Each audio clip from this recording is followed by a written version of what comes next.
Évangile selon Luc, chapitre 18. Jésus leur adressa une parabole, pour montrer qu'il faut toujours prier et ne point se relâcher. Il dit, il y avait dans une ville un juge qui ne craignait point Dieu, et qui n'avait d'égard pour personne. Il y avait aussi dans cette ville une veuve qui venait lui dire, fais-moi justice de ma partie adverse. Pendant longtemps il refusa, mais ensuite il dit en lui-même, quoique je ne craigne point Dieu, et que je n'ai point d'égard pour personne, néanmoins parce que cette veuve m'importune, je lui ferai justice, afin qu'elle ne vienne pas sans cesse me rompre la tête.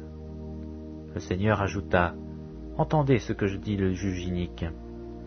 Et Dieu ne fera-t-il pas justice à ses élus, qui crient à lui jour et nuit, et tardera-t-il à leur égard? Je vous le dis, il leur fera promptement justice. Mais quand le Fils de l'homme viendra, trouvera-t-il la foi sur la terre? Il dit encore cette parabole, en vue de certaines personnes, se persuadant qu'elles étaient justes et ne faisaient aucun cas des autres. 2 hommes montèrent au temple pour prier. L'un était pharisien et l'autre publicain.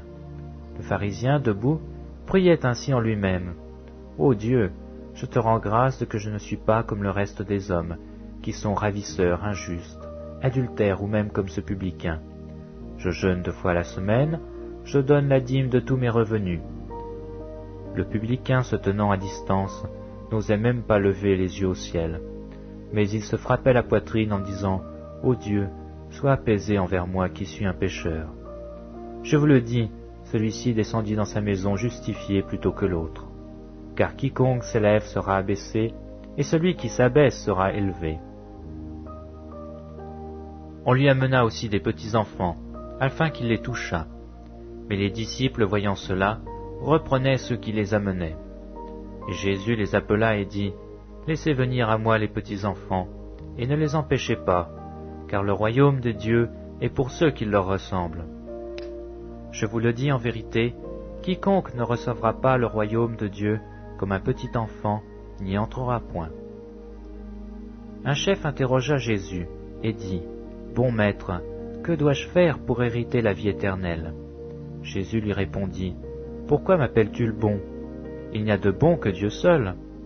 Tu connais les commandements, tu ne commettras point d'adultère, tu ne tueras point, tu ne déroberas point, tu ne diras point de faux témoignages, honore ton père et ta mère. J'ai, dit-il, observé toutes ces choses dès ma jeunesse. » Jésus, ayant entendu cela, lui dit, « Il te manque encore une chose. Vends tout ce que tu as, distribue-le aux pauvres, et tu auras un trésor dans les cieux. Puis viens et suis-moi. » Lorsqu'il entendit ces paroles, il devint tout triste, car il était très riche.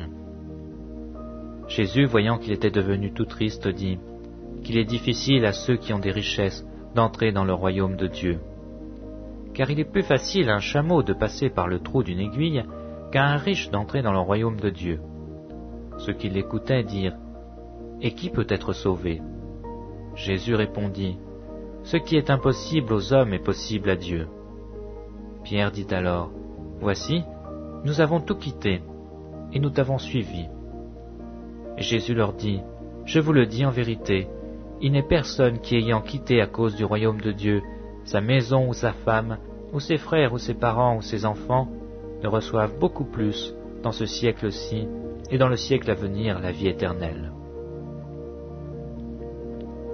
Jésus prit les 12 auprès de lui et leur dit, « Voici, nous montons à Jérusalem, et tout ce qui a été écrit par les prophètes au sujet du Fils de l'homme s'accomplira.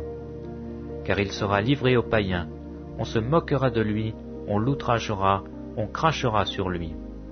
Et après l'avoir battu de verge, on le fera mourir, et le 3e jour il ressuscitera. » Mais ils ne comprirent rien à cela. C'était pour eux un langage caché, des paroles dont ils ne saisissaient pas le sens. Comme Jésus approchait de Jéricho, un aveugle était assis au bord du chemin et mendiait. Entendant la foule passer, il demanda ce que c'était. On lui dit, « C'est Jésus de Nazareth qui passe. » Et il cria, « Jésus, fils de David, aie pitié de moi. » Ceux qui marchaient devant le reprenaient pour leur faire taire, mais il criait beaucoup plus fort, « Fils de David, Aie pitié de moi !» Jésus, s'étant arrêté, ordonna qu'on le lui amenât. Et quand il se fut approché, il lui demanda, « Que veux-tu que je te fasse ?» Il répondit, « Seigneur, que je recouvre la vue. » Et Jésus lui dit, « Recouvre la vue, ta foi t'a sauvé. » À l'instant, il recouvra la vue et suivit Jésus en glorifiant Dieu. Tout le peuple, voyant cela, loua Dieu.